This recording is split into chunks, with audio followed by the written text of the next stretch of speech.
मैंने रात को 2:30-3 बजे तक पढ़ी। अच्छा। मैं ऑफिस से आया 12 बजे। जी। और मैंने जितना पढ़ पाया, मैंने देखा कि किताब में आपने सब कुछ खोल के रख दिया है। क्योंकि मैंने भी कुछ जगह मेडिटेशन के कोर्सेज किए हैं, चाहे मैं अभी, तो मैंने देखा कि यहाँ तक मंत्र भी जो जहाँ हम लोग वो सब सीखते थे, वो बड़े उससे गुप्त तरीके से बताया जाता था, और आपने सहज रूप से सब कुछ रख दिया। तो आपसे मैं पूछना चाहता हूँ कि अब आपकी किताब पढ़ने के बाद क्या कोई सीधे ध्यान की प्रैक्टिस कर सकता है? उसमें कोई हर्ज तो नहीं? नहीं, मुझे लग रहा है कि अच्छी तरह वो पढ़ लें और उसमें कोई सेफ्टी प्रिकॉशंस हो तो उसको अगर वो भी समझ जाएं, हाँ, ये बड़ा इम्पोर्टेंट है। तो अगर वो पूरी अच्छी तरह से पढ़ लें, पूरी तरह से किताब को, ऐसा ना हो कि एक चैप्टर में जो ध्यान का डिस्क्रिप्शन हुआ है उसको खाली पढ़, ऐसा नहीं, पूरा अगर पढ़ लें और उसमें कुछ सेफ्टी प्रिकॉशंस मैंने लिखी है, अगर वो भी समझ में आ गया तो ज़रूर वो ध्यान करना शुरू कर सकते हैं, सीधी तरफ से, सीधा कर सकते हैं।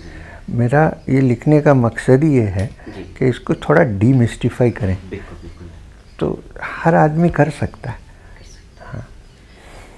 तो जैसे आपने शुरुआत में कही कि आप 10 मिनट कीजिए, फिर 5 मिनट आपने ओम या उस तरह या इस तरह से किया, इसको कितने समय तक करके कहाँ तक पहुँचा जा सकता है, या ये सिर्फ गृहस्थ के लिए है? अगर कोई वेरी गुड क्वेश्चन। मैं आपको एक छोटी सी स्टोरी सुनाऊंगा। स्टोरी नहीं है, ये एक्चुअलिटी है। बहुत बड़े योगी थे श्यामाचरण लहरी, जो बनारस में रहते थे, लहरी महाशय।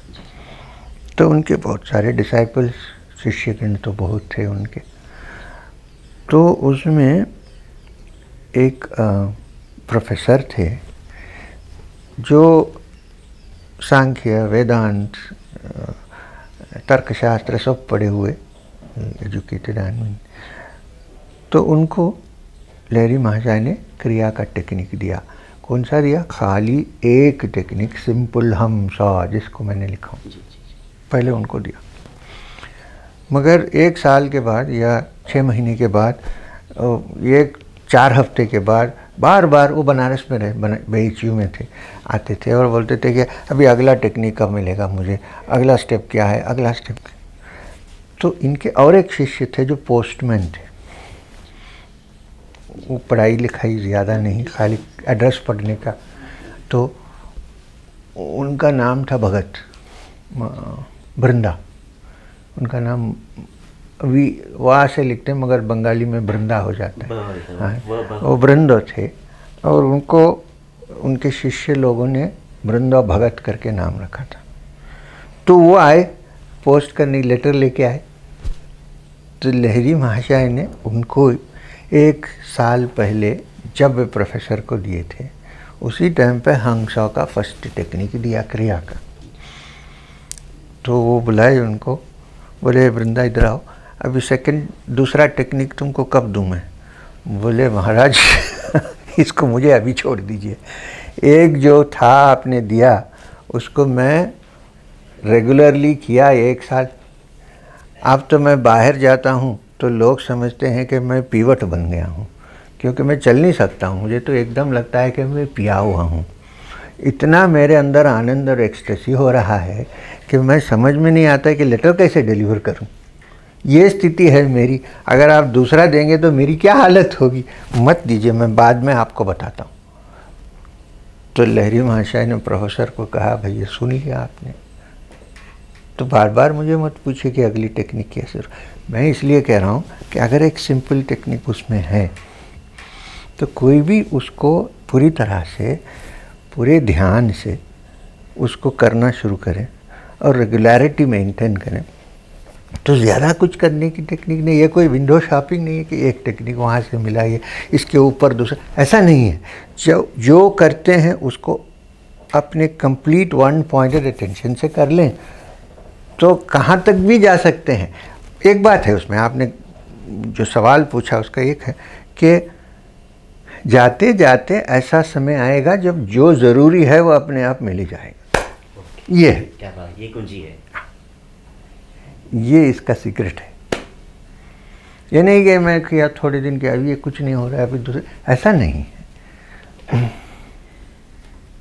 तो क्या ऐसी स्टेज आ सकती है कि जो अभी ग्रस्त है वो संन्यास की तरफ चला जाए, अब या गृहस्थी में रह के ही पाया जा सकता, दोनों बातें पा सकते? अब मैंने लहरी महाशय का आपने आपको एग्जाम्पल दिया, वो तो गृहस्थ थे, सन्यासी तो नहीं थे। मगर जैसे लोग थे क्रिया योग, जो क्रिया योग के अभ्यासी थे, उसमें थोड़े लोग सन्यास भी लिए हुए हैं, जैसा कि युक्तेश्वर महाराज, योगानंद परमहंस वगैरह, वो तो सन्यासी थे। अब महेश्वरनाथ बाबा जी जो मेरे गुरु थे, वो तो सन्यासी थे, गरवा नहीं पहनते थे, क्योंकि नाथ संप्रदाय से वो ज़्यादा गरवा नहीं पहनते थे, सफ़ेद कपड़ा ही पहनते। मगर मैं तो गृहस्थ हूँ, उन्होंने मुझे सन्यास लेने का परमिशन ही नहीं दिया है।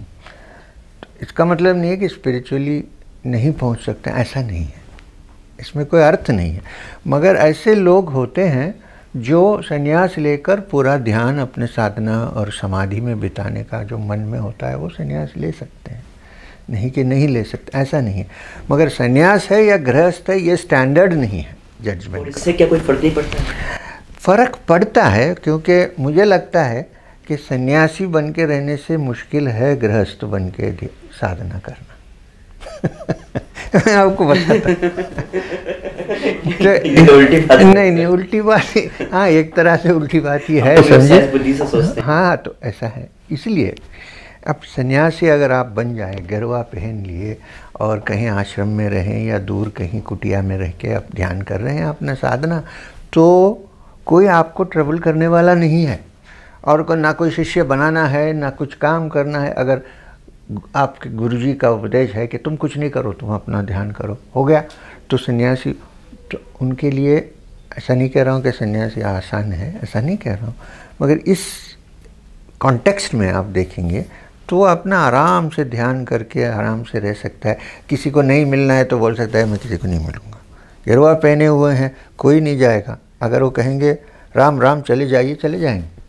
हमारी हालत ऐसी नहीं है, हम जाते रहते हैं, बस में जाते हैं, कार में जाते हैं, प्लेन में जाते हैं, लोगों को मिलते हैं। अब ये कपड़े पहने, किसी को पता नहीं, ये नहीं है, ये तो हिप्पी का हेयर स्टाइल, किसी को पता नहीं चलता है कि क्या है।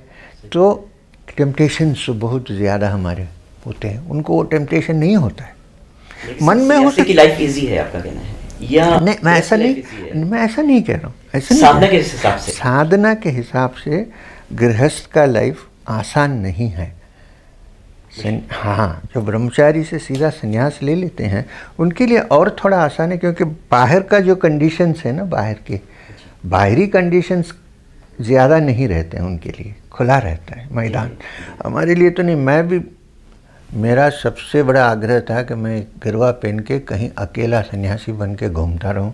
अब महेश्वरनाथ बाबा जी का उपदेश था, हाँ, तो उनका कहना था कि ये नहीं होगा, तुम्हारा काम अलग है, तुम गृहस्थों के साथ जम के काम करोगे तो तुमको गृहस्थ बनना ही पड़ेगा।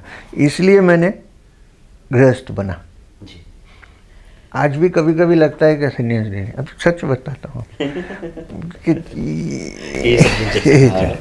तो हाँ में बैठे हैं। हाँ, मगर कभी कभी सोचता हूँ बाबा जी ने ठीक ही कहा, कितने लोग हैं इसके बारे में समझना चाहते हैं, अब मैं वहाँ बैठ के कहाँ बताऊँ इनको। और मुझे ऐसा है कि अगर एक्चुअली बैठकर अगर समाधि ठीक से लग जाए ना, तो मन में कुछ काम करना नहीं आता है, कुछ नहीं चाहिए। किसी को क्या सिखाएं, सब एक ही है, अब कौन किसको सिखाता है, ऐसा सोचता है। कभी ये सोच भी आता है मुझे कभी कि सब एक है तो मैं क्या सिखाऊं इन लोगों को, कभी वो पहुंच जाएंगे। जैसे आपने किताब में भी लिखा है कि तू और मैं एक ही हैं सब, उसको अगर ये तो मन ने एक कृत्रिम रूप से उसको डिवाइड करके रखा है। सर मैं एक अपने पर्सनल क्वेश्चन पूछ रहा हूँ, जो जैसे आपने कहा कि ध्यान करते हुए, जैसे मैं भी जब लंबे समय ध्यान करता था, 1-2 घंटे में पार्क में चला जाता था, मेरी वाइफ मुझे डांटती थी कि आप पार्क गए तो गए, लोग आधा घंटा जाके आ जाते हैं और आप गए तो 2-3। मुझे पार्क में बहुत मज़ा आता और 1-2 घंटे उन दोनों मैं महसूस किया खास तरह की हंसी में जन्म आ गई, खास तरह का एक स्लोनेस आ गया, खास तरह की एक सुस्ती आ गई, एक कभी सिंकिंग जैसी फीलिंग भी कभी कभी आ गई। तो मैंने छोड़ दिया। ये क्या सही गलत और कहाँ इसको क्या कैसे हैंडल करें? वो अभी थोड़ा सा एलॉबरेट करना पड़ेगा इसके बारे में। ऐसा है कि सांख्य जो है, सांख्य दर्शन के टर्मिनोलॉजी वेदांत में भी यूज़ कर सकते हैं, हर जगह में। आदि शंकरा ही टर्मिनोलॉजी यूज़ किए हैं, क्योंकि बड़ा एलॉबरेट सिस्टम बना रखा कपिल मुनि ने। तो तत्व के बारे में, संसार के बारे में, सृष्टि के बारे में, प्रकृति के बारे में सब सांख्य फिलॉसफी में पूरा डिस्कशन हुआ है। तो इसलिए जैसे टर्म्स हैं, जैसे सत्व, रजस, तमस, ये सब वहीं से हैं, सांख्य वेदांत से नहीं, वेदांत में अडॉप्ट किए गए हैं। ये सांख्य वही ग्रंथ है। हाँ, मूल ग्रंथ, शब्दावली ली गई है, सांख्य प्रवंचन सूत्र से लिए गए हैं। तो ये सत्व गुण, रजोगुण, तमोगुण, ये 3 जनरली डिवाइड किया गया है। हर इंसान और हर प्रकृति के हर चीज़, पदार्थ भी, ये तीनों गुणों से एक प्रोपोर्शन में मिक्स्ड रहते हैं। और योगी के लिए जो साधना करके मोक्ष प्राप्ति करना चाहते हैं, सांख्य में मोक्ष नहीं कहते हैं, कैवल्य कहते हैं। कैवल्य, हाँ। तो जो करना चाहते हैं, तो मैं सांख्य दर्शन का नहीं हूँ, मैं ऐसे आपको डिस्कस कर रहा हूँ। मुझे कोई ऐसा दर्शन है ही नहीं, सब दर्शन ये कि आपको मिला, ये दर्शन हो गया। तो वो सत्व गुण, रजोगुण और तमोगुण हर इंसान में अलग अलग प्रोपोर्शंस में होती है। जो साधना करके ऊपर जाना चाहता है, कैवल्य की तरफ, ऊंची स्थिति पे जाना चाहता है, वो उसको सत्व गुण ज़्यादा चाहिए। और नॉर्मली इस संसार में जीने के लिए रजोगुण की बड़ी ज़रूरत है, तमोगुण की नहीं है। मगर तमोगुण इसलिए रखा गया है कि तमोगुण ना होने से हम ना सो सकते हैं, ना कुछ कर सकते हैं। लेथार्जी, ये जो उसको क्या बोलते हैं, दूसरा कुछ, सुस्ती, ये सब तमोगुण की है। हर आदमी को थोड़ा थोड़ा तो होता ही है, मगर कई लोगों को ज़्यादा होता है। तो उसको बदल के सत्व गुण में, सत्व को क्या बोलते हैं, सत्व सत्य बोलता है, अच्छे काम करता है, किसी को हिंसा नहीं, ये सब सत्व गुण है। और जो ध्यान करते हैं वो भी सत्व गुण है। अब बीच में एक रजोगुण है।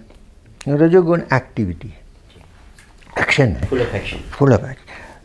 तो तमोगुण से सीधा कोई कूद कर वहाँ सत्व गुण में नहीं जा सकता है।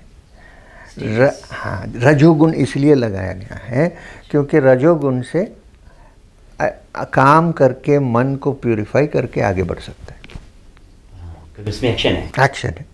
हाँ, तो कभी कभी, मगर एक चीज़ इसमें, इसलिए मैं आपने पूछा प्रश्न, इसका जवाब है वो ये है कि कभी कभी जब हम सत्व गुण में जाते हैं, सत्व गुण का भी एक क्वालिटी ट्रैंक्विलिटी है, शांति, पीसफुलनेस।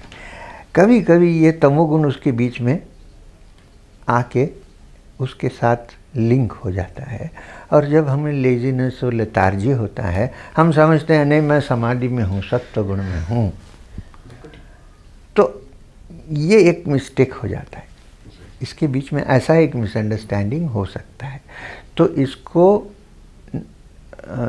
हैंडल कैसा करेंगे? थ्रू रजोगुण। तब स्पेशली जो है अनसेल्फिश एक्शन, अपने लिए नहीं है, दूसरों के लिए। इसीलिए स्वामी विवेकानंद ने कहा कि ये जो अपने रामकृष्ण मिशन उन्होंने शुरू किया, बोला हम हर टाइम, आप लोग सन्यासी हो सकते हैं मगर ध्यान नहीं कर सकते, क्योंकि वो सत्व गुण में जब जाते हो सकता है कि तमोगुण इसके बीच में जम जाए, कलंक हो जाए, इसके बीच में हो जाए, तो आप लोग समाधि में रहने के बदल सुषुप्ति में चले जाओगे, तुरिया के बदल। सुषुप्ति का मतलब नहीं है ओनली स्लीपिंग, मतलब मन एकदम क्या डिप्रेशन जो बोलते हैं ना, वो लेथार्जी, उदास, ऐसा हो जाता है। तो इसके लिए काम अच्छा है, मगर वो सन्यासी है, किसके लिए काम करेंगे? अपने लिए तो कुछ ज़रूरी नहीं है, खाना और जीने के लिए तो जगह मिल जाती है, दूसरों के लिए। तब क्या होता है? मन प्यूरिफाई होता है। तब जब सत्व गुण का इफेक्ट होता है, वो कभी तमोगुण में नहीं जा सकता है। ये इसका एक कैच है। इसलिए सेवा रखी गई। इसलिए सेवा रखी गई है। इसलिए उन्होंने कहा ये मैं नई चीज़ नहीं कह रहा हूँ, ये उपनिषद से है। आत्मनो मोक्षार्थ जगत हिताय च। आत्म की मोक्ष तो देखो मगर जगत की हित करो। ये दोनों अगर साइड बाय साइड जाएंगे ना, ये लेथार्जिक नहीं आएगी। और आपने किताब में कहीं कहीं लिखा है, कभी कभी लगता है कि अगर हम सन्यासी या उस तरफ करते हैं तो एक तरह से हम लोग बहुत ज़्यादा स्वार्थी हैं। हाँ हाँ हाँ, सिर्फ अपने लिए जी रहे हैं जी। वो भी, हाँ, वो भी एक एलिमेंट है। संन्यास इसके लिए नहीं दिया गया है। संन्यास आश्रम इसलिए दिया गया कि लाइफ को सिंप्लीफाई कर लें, कि इधर उधर एंटेंगलमेंट ना हो, सीधा मोक्ष की प्राप्ति हो जाए, इसलिए किया गया। क्या होता क्या है कि कभी कभी हमें अगर इंडिपेंडेंटली हम जी सकते हैं, हम तो दूसरे को केयर नहीं कर सकते हैं, तो ऐसा लगता है कि क्या है, उसको क्यों हम देख के बात करें, कोई फ़ायदा नहीं है। फ़ायदा उसको होगा तो करना चाहिए। तो इसमें क्या होता है कि कभी कभी संन्यास आश्रम एकदम सेल्फ सेंटर्ड हो सकता है, होने का चांस है। और सन्यासी लोग बहुत सारे हैं जो बड़े स्कॉलर होते हैं, तो स्कॉलरशिप से भी कभी कभी बाधा हो सकती है। कैसे? कैसे कि मुंडका उपनिषद में बड़ा अच्छा लिखा है, जो पंडित लोग हैं, जो समझते हैं मैं सब कुछ जानता हूँ मगर अनुभव नहीं होता है, ये लोग जब गुरु बन जाते हैं और लोगों को कहते हैं कि मैं तुमको मोक्ष प्राप्ति की तरफ ले जाऊंगा, तो उसको मुंडका उपनिषद बड़ी अच्छी तरह से कहा है, अंधेनैव नियमाना यतन्दाः, जैसे the blind leading the blind. Shakespeare से नहीं आया, 2000 साल पहले पुराना है। अच्छा, हम सोचते वहाँ से ना, ये तो सब लोग ऐसे ही सोचते हैं। मुझे कभी कभी लगता, हाँ, अंधेनैव नियमाना यतन्दाः संस्कृत है। मुंडका तो एटलीस्ट 1600 ईयर्स, 400 ईयर्स छोड़िए, 1000 ईयर्स रखिए। शेक्सपियर तो अभी गए। तो मुझे कभी कभी लगता है शेक्सपियर पता नहीं कैसे, मगर उन्होंने, हाँ, कुछ कालिदास, तो दिखता है, हाँ, और कालिदास के प्लॉट्स भी बहुत हैं इसके अंदर। मगर क्या है कि हमारा 100 ईयर्स इंग्लिश एजुकेशन से हमें ये सुनाया और दिखाया और पढ़ाया गया कि ये सबसे सुपीरियर एजुकेशन सिस्टम आपको है, सब यहीं से आया है। हमारा सब कुछ अच्छा था, हमें इन्फीरियरिटी कॉम्प्लेक्स में डाला गया, तुम्हारा बेकार, बाकी सब अच्छा है। अच्छा, और फिर हमारी चीज़ें हमें नए पैकेज में दे दी गई। इसको हमने ले लिया और कहा ये सबसे इम्पोर्टेंट है। सर, मैं एक चीज़ और बताना चाहूँगा। किताब में आपने जब ध्यान की विधि दी तो आपने मुझे बहुत बढ़िया लगा कि आपने कहा कि मैं इसको कोई नाम नहीं दूंगा, क्योंकि मैंने खुद प्रैक्टिस से देखा है अलग अलग जगह जाकर कि सबने अपनी ब्रांडिंग की है ध्यान विधियों की भी। ये मुझे बहुत अच्छा लगा कि आपने कहा कि मैं इसको कोई नाम भी नहीं दूंगा। नहीं, हम कैसे देंगे बोलिए? ये जो है, ये जो हमारे पास जो वेल्थ है, ये ऋषियों के दिया गया हुआ वेल्थ है, इसको हम बेच नहीं सकते। इसको जब वो बेचना शुरू हो गया तो ख़त्म हो गया, समझिए। आजकल यही प्रॉब्लम है। पिछले इंटरव्यू के बाद याद है आपने कहा कि मंत्र दीक्षा के लिए, ध्यान के लिए पैसा लेना मैं लेता हूँ, क्योंकि ट्रेडिशनली वो दक्षिणा की ज़रूरत है, तो 1 रुपया और 1 फूल तो लेता ही हूँ। हाँ, मगर कोई देखिए ऐसा है तो बाद में क्या होगा, कोई पैसे वाला आएगा उसको ज़्यादा इम्पोर्टेंस में, जो गरीब आदमी है ये बड़ा सिंसियर रहेगा मगर उसको कोई इम्पोर्टेंस नहीं, ऐसा तो नहीं। राजा और रंग को एक समान, एटलीस्ट ध्यान के लिए। सर, आपने एक बात बड़ी अहम कही, मैं उस पर जरूर पूछना चाहूँगा कि कुछ लोग गुरु बन जाते हैं और कहते हैं कि मोक्ष दूंगा। मैं ये जानना चाहता हूँ कि वो स्टेज कैसे आती है, क्या आती है, कैसे पता लगता है कि साधक सिद्ध बन गया या मैंने हासिल कर दिया है, अब मैं बटोरने की बजाय बांटूंगा। ये इसको कौन, वो कैसे पता लगता है कि मैं पहुंच गया, और कौन इसको वेरीफाई करता है, क्या तरीका है? ये बहुत इंपॉर्टेंट चीज़ है। ये बड़ा कठिन सवाल है, इसका कोई सिंपल आंसर मैं नहीं दे पाऊंगा आपको, मगर इतना कहूँगा कि अगर आपके एक बहुत पहुँचे हुए गुरु आपके अगर होते हैं सपोज, तो वो सर्टिफाई कर सकते हैं कि अब तुम तैयार हो। और दूसरा क्या है, अगर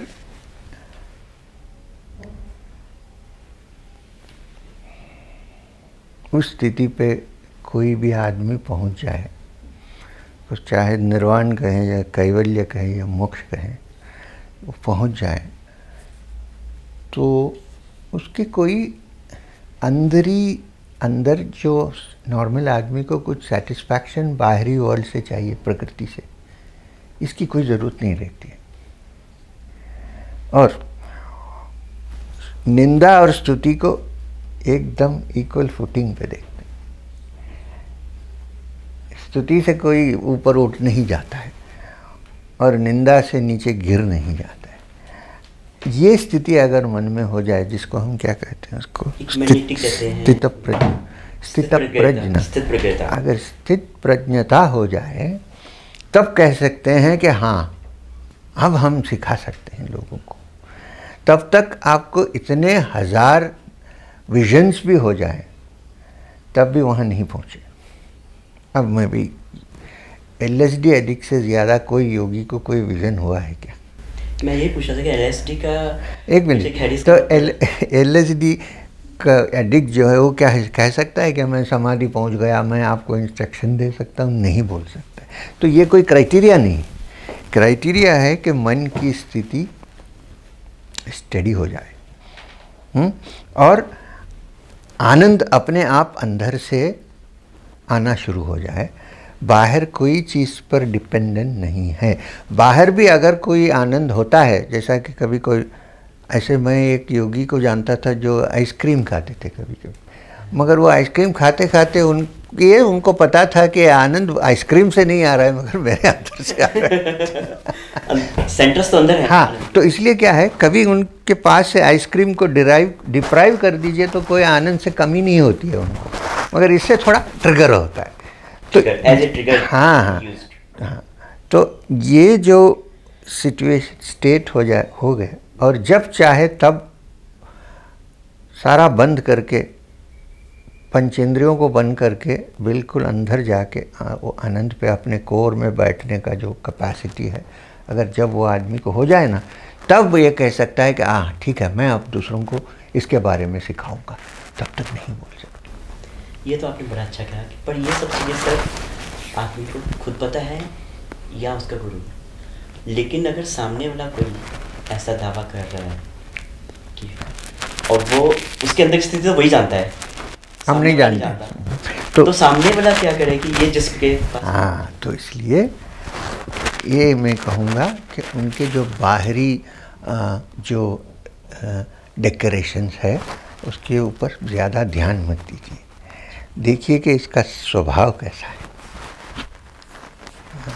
अभी सुबह में ब्रेकफास्ट के टाइम पे मैंने किसी को मिला था, पहले से जानता हूँ, वो भी आए हुए थे, यहीं रहते। तो उन्हें कहा कि कोई बाबा आए और उनको, वो दुबई में रहते हैं, तो उनको मिले और बोले कुछ बगलामुखी सेवा करें, ऐसा कुछ कर।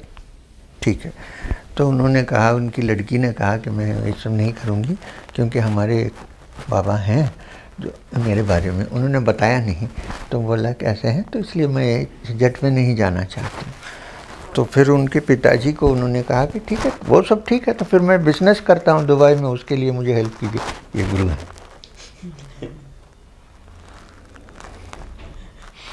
तो उन्होंने कहा कि तो बिज़नेस को हेल्प कैसे करें? बोले मैं दुबई में आके 5 दिन आपके साथ रह के डिस्कस करूँगा, इसलिए मुझे एक first class ticket up and down पहले बुक कीजिए। बिजनेस क्लास में? क्लास तो ठीक है, मगर इसके लिए, बिजनेस करने के लिए। और एज कितना है? 35 साल के हैं महाराज। तो इससे हमको पता चल जाता है कि क्या है। ऐसे 2-4 चीज़ें और बता दीजिए कि जैसे आपने बताया कि आपको बाहर की डेकोरेशन मत देखेंगे। हाँ, बाहर आजकल क्या है, अब गुरु समझे तो पहले देखते हैं कि दाढ़ी कितनी लंबी है, आप तो ट्रिम करके रखिए। तो और दूसरा देखते हैं कि सर में क्या कुछ बंधा हुआ है क्या, बुड्डी बांध देते हैं। और बात करने के टाइम पे ऐसा बात करते हैं कि जैसा परब्रह्म सामने खड़ा हुआ है, आँख को ऐसा रखे एंड सो ऐसा बात करते हैं। तो ये सब देखना चाहिए, इसको देख के पहचान लेना चाहिए। और ये भी देखना चाहिए कि ये कुछ देने के लिए आए हैं कि आपके पास से कुछ लेने के लिए हैं। कई लोग तो संयम त्याग का क्या क्या क्या खुद रईस बन गए हैं, खुद उन्होंने बड़े बड़े आलीशान आश्रम बना लिए। क्या बताएं आपको, ये एक महाराज हैं, बड़े फेमस हैं आजकल। उन्होंने एक डायलॉग में मैंने देखा, किसी ने कहा कि आप उपनिषद क्यों नहीं सिखाते हैं? बोला उपनिषद की क्या ज़रूरत है, मैं तो हूँ। अब इसके ऊपर क्या बताएं? जब अहंकार का स्तर ऐसा है तो रामकृष्ण परमहंस उपनिषद में कुछ नहीं पढ़े थे, मगर उन्होंने भी ऐसे नहीं कहा कि उपनिषद की क्या ज़रूरत है, मैं हूँ, नहीं कहा। वो कह सकते थे मगर नहीं कहा, क्योंकि उनको पता था कि अब स्वामी विवेकानंद ने पूरा उपनिषद पढ़ा, उन्होंने मना नहीं किया, क्योंकि वो अलग सा तरीका है, ज्ञान का तरीका है। सर क्या कोई ऐसी स्टेज आती है, चाहे उसको कोई निर्वाण की अवस्था या कैवल्य की, जहाँ पर पहुँच के सारा ज्ञान डाउनलोड हो जाता है? आप जो कह रहे हैं मैं समझा। मतलब उपनिषद में कहा गया है कि ये ज्ञान कौन सा है जिसका अनुभव होने से सब ज्ञान हो, जिसके बाद कोई ज्ञान की ज़रूरत नहीं, ऐसा कहा गया है। हाँ, मगर पास जाके बैठने उसे सीखने की जरूरत है, बस that is the ultimate and complete. एक मिनट में थोड़ा सा इसमें करेक्शन आपको मैं करना, वो ये है कि उपनिषद में इसलिए कहा गया है कि उस स्थिति में पहुंच जाए और उसका ज्ञान प्राप्ति हो जाए पर ब्रह्म का, और वो कि दूसरा कुछ है नहीं, खाली वही है, ऐसा ज्ञान अगर हो जाए तो दूसरे कोई ज्ञान की ज़रूरत नहीं पड़ती है। क्या करेंगे दूसरा ज्ञान, कोई ज़रूरत नहीं पड़ती है, इसलिए दूसरा कुछ पढ़ने की ज़रूरत नहीं है, ऐसा कहा गया। ये इसका मतलब नहीं है कि योगी जो समाधि में पहुंच गया निर्वाण में, वो पार्टिकल फिजिक्स के बारे में जानता है, ऐसा नहीं है इसका मतलब। मगर मन इतना विकास हो जाता है, विस्तार हो जाता है कि जब वो चाहे तो ज़रूर ट्यून इन करके से मालूम करा सकता है, ये तो है। मगर हर टाइम पे वो मेमोरी, वो नॉलेज लेके नहीं घूम रहा है, जो एसेंशियल है वही यूज़ करते हैं। अगर ज़रूरी है तो ट्यून इन कर सकते हैं और उसको समझ सकते हैं, ऐसा नहीं कि एक समय सब मालूम, ऐसा नहीं है। मैं वैसे एक व्यक्तिगत सवाल पूछना चाहता हूँ, जैसे आपने उस अवस्था को पाया तो क्या आपको कब क्या लगा कि अब मैं बांटने निकल सकता हूँ? एक दो चीज़ है।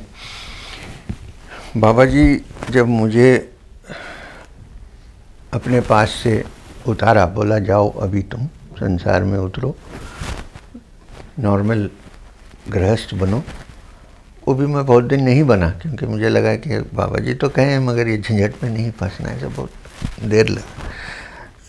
तो फिर उन्होंने कहा कि तुम किसी को कुछ नहीं सिखाओगे अभी, क्योंकि तुम अभी फुली मैच्योर नहीं हुए हो। सर कौन सी एज थी तब? हैं? आपकी कौन सी एज में था? कब की बात है, कितने साल पहले? हो तो 25 ईयर्स में बाबा जी ने मुझे वहाँ से भेज दिया। तो मैं ये बात कह रहा हूँ, जब टिल 40 ईयर्स की उम्र हुई तक, 40 साल तक, उन्होंने नहीं कहा 40 तक, जब मुझे 40 साल हुए तब तक उन्होंने कोई इंडिकेशंस दिए थे मुझे कि ये इंडिकेशंस आपको जब तक नहीं हुए तब तक किसी को कुछ नहीं सिखाना है, क्योंकि तुम नहीं जानते हो, कुछ नहीं जानते हो तो दूसरों को लगेगा कि तुम बहुत कुछ जानते हो, मगर नहीं। तो ये अनुभव जब तक होगा मुंह नहीं खोलना किसी को। तो मैं दूसरे लोगों के सत्संग पे जाता था कभी सुनने के लिए कि क्या कह रहे हैं। कभी कभी लगता था कि क्या बात कर रहे हैं, ये गलत है, क्यों बोल रहे हैं, मगर मुंह नहीं खोल सकता। बाबा जी का ऑर्डर है, ऐसा नहीं, मैं तो कर सकता था बाय माई सेल्फ, मगर मैं कभी तक वो ऑर्डर का 100% पालन करके ही जिया हूँ। तो मैंने कहा नहीं, मुंह नहीं खोलेंगे। कभी कभी ये बहुत टॉर्चर लग रहा था मगर मैं उसको कंटिन्यू किया। 39-40 तब तक मैरिज हो गई। जब मैं 37 ईयर्स में मेरा विवाह हो गया था, बच्चे भी हो गए तब तक। तीन बच्चे हैं? हाँ, 2, सॉरी, 3 साल के।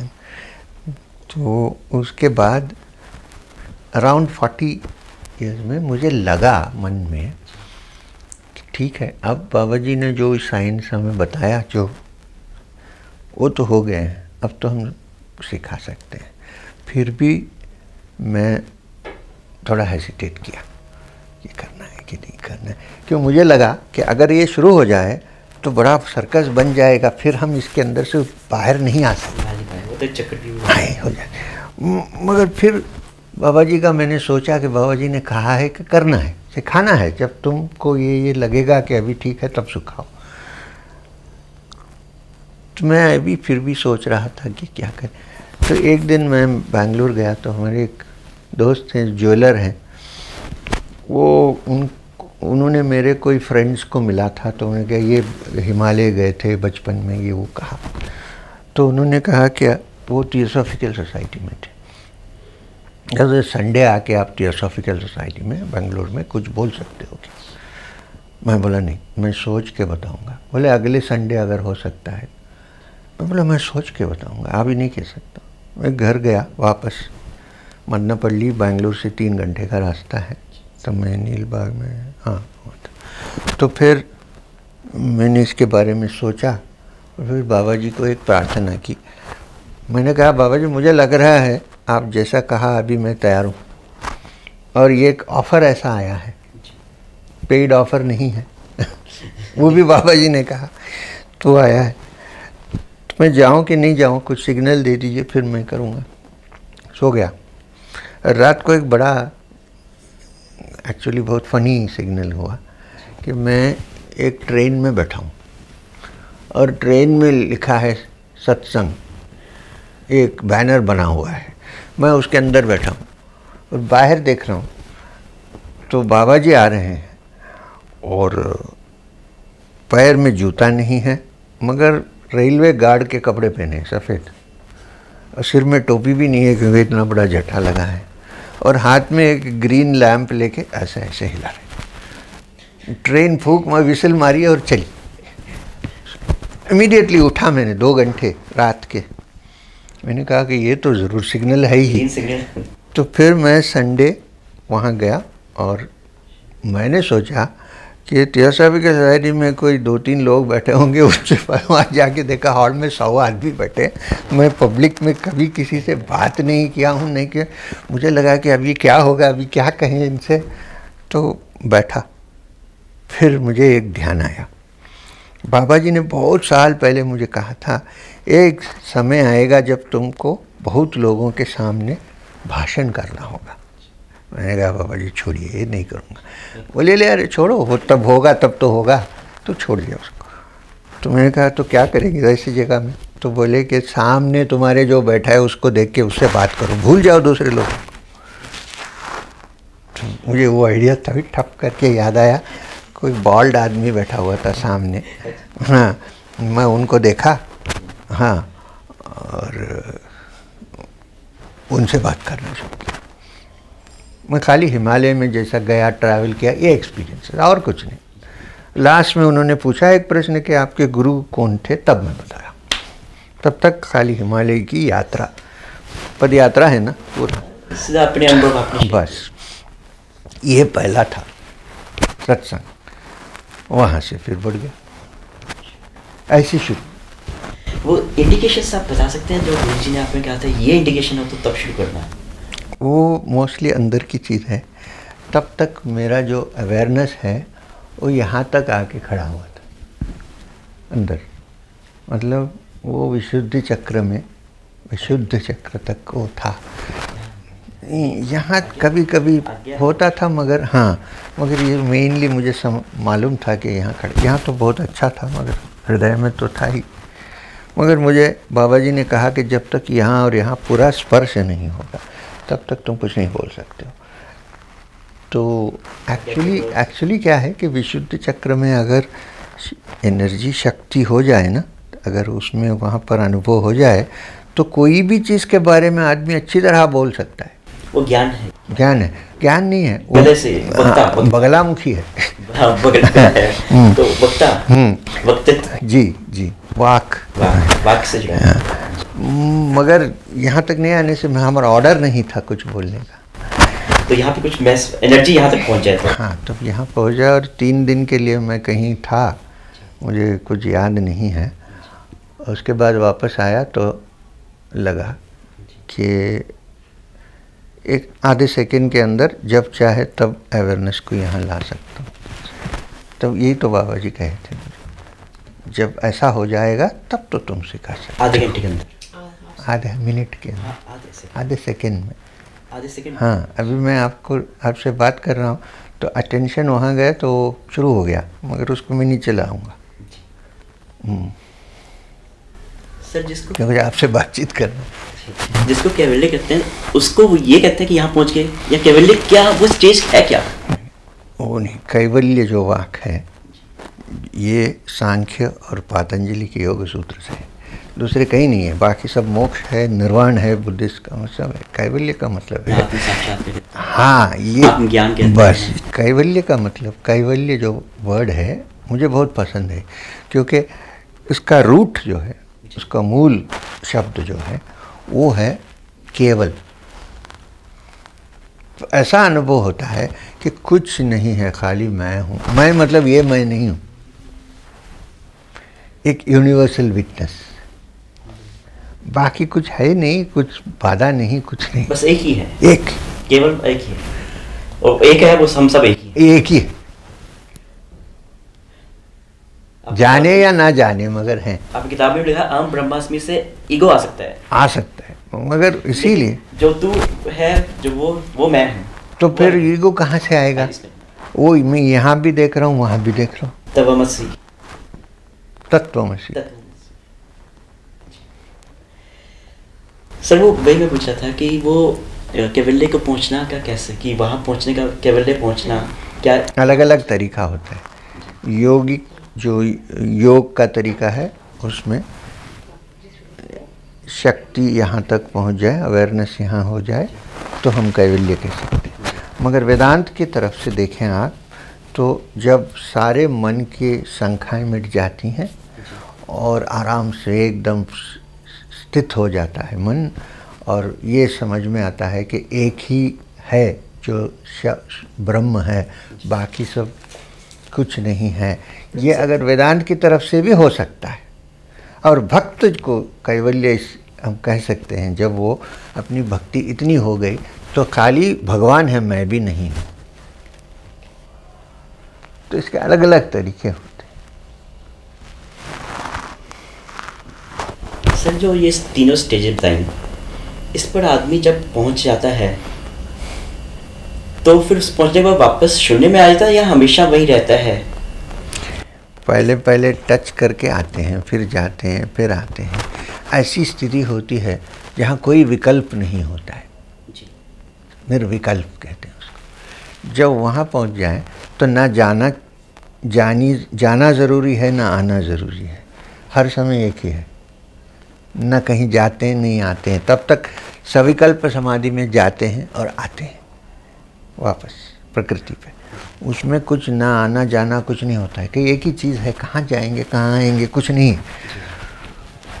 इसलिए आप अगर रमण महर्षि, मैं उनको बहुत मानता हूँ, बहुत रेस्पेक्ट करता हूँ। आपकी किताब में जिक्र भी किया कि वो बड़ी मुश्किल विधि है, पढ़ रहा था किताब।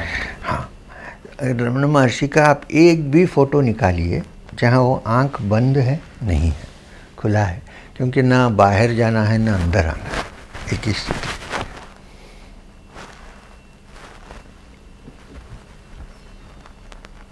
आँख बंद करने का मतलब है कि खोल के रखने से बड़ा डिस्टर्बेंस हो रहा है। वो का आँख खुला रहता था मगर कुछ नहीं होता। साधना के मार्ग में सिद्धियों को लेकर बाहर की लोग, जैसे आम लोगों में बड़ा ग्लैमर दिखता है कि अच्छा इनको ये सिद्धि मिल गई, इनको ये सिद्धि मिल गई।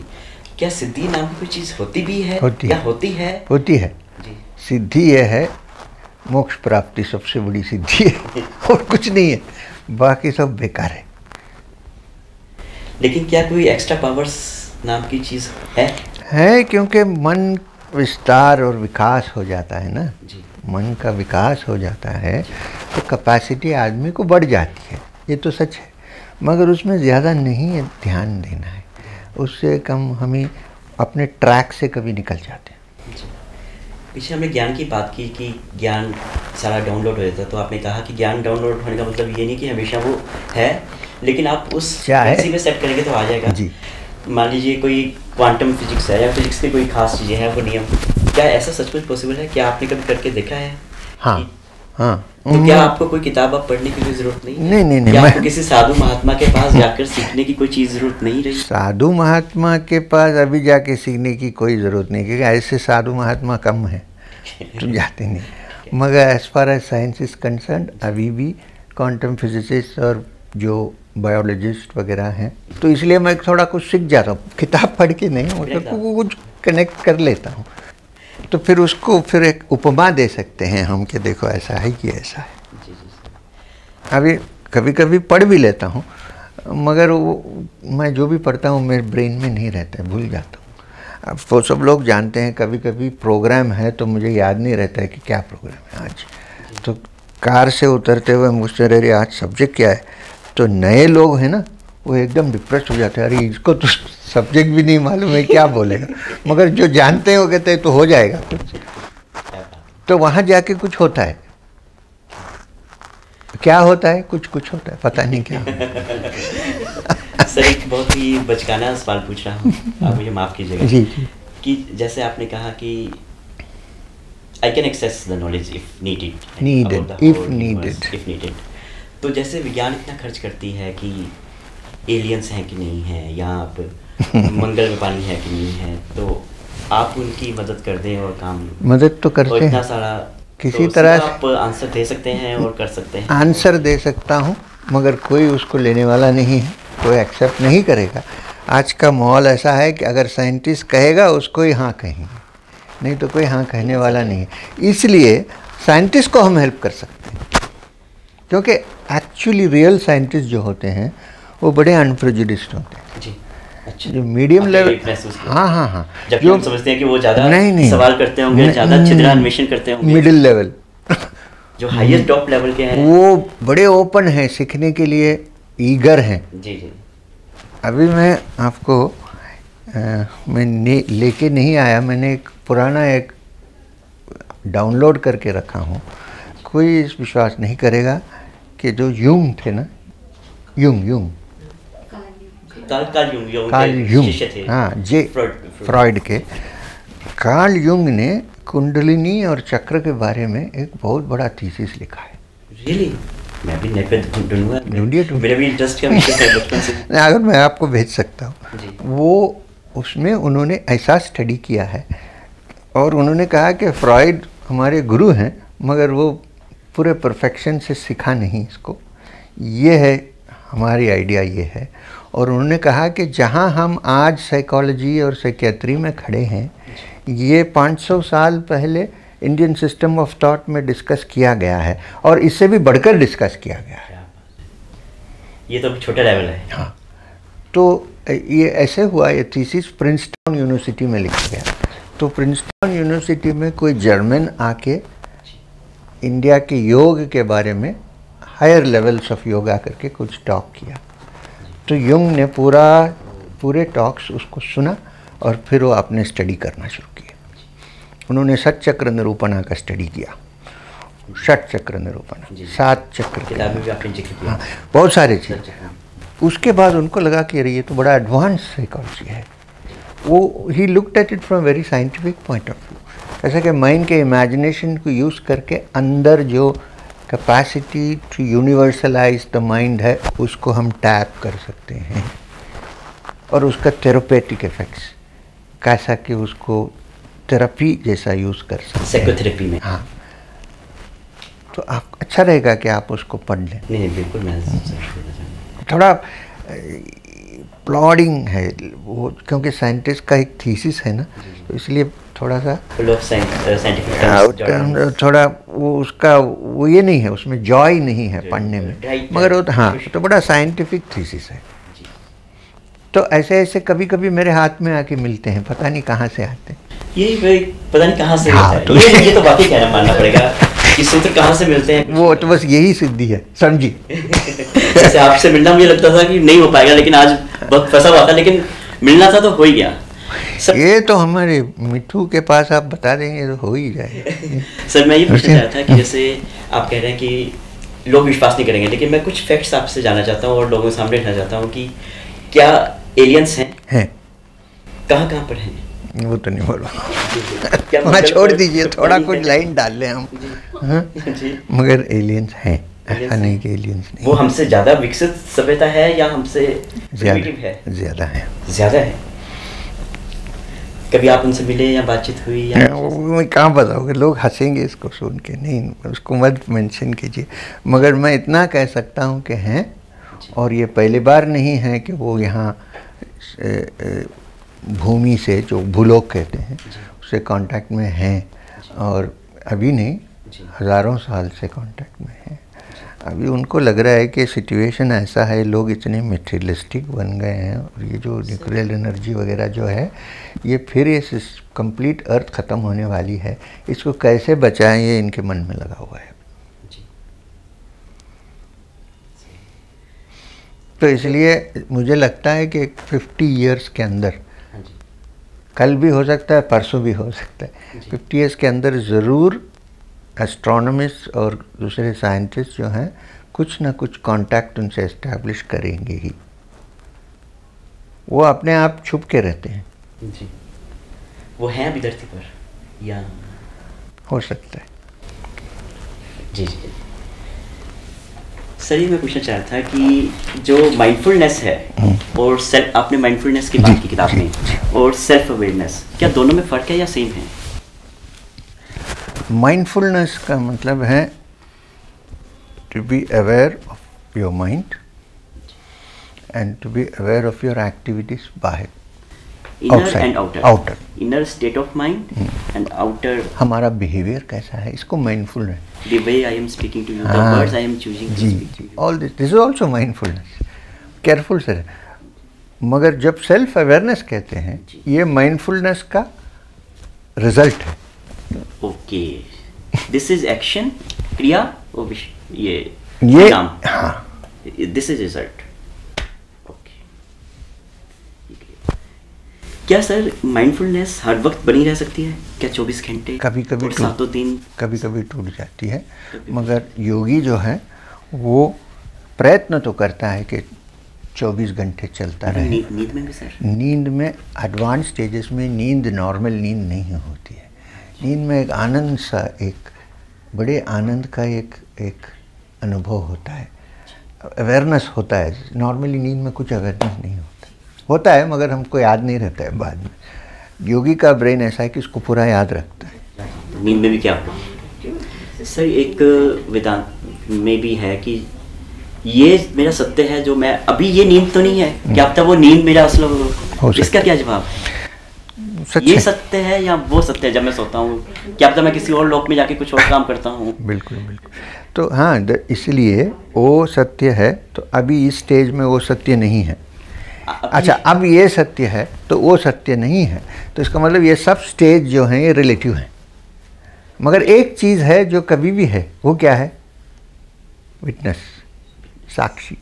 पर उस वक्त विटनेस वही विटनेस है। विटनेस में कोई फर्क नहीं है। मजा तो ये है कि जब मैं इस स्टेज में हूँ तो उस स्टेज की भी विटनेस है, जब मैं उस स्टेज में हूँ नहीं, वो खाली मेमोरी रहती है उस स्टेज में। मगर योगी ऐसा नहीं है। जो योगी है परफेक्शन में, वो हर स्टेज में दूसरे स्टेज का भी अवेयरनेस उसको रहता है। योगी को उसका भी रहता है, आम को नहीं रहता। जी। और मौत के बाद क्या होता है जी? ये लंबा डंट फिनिश में नहीं होगा।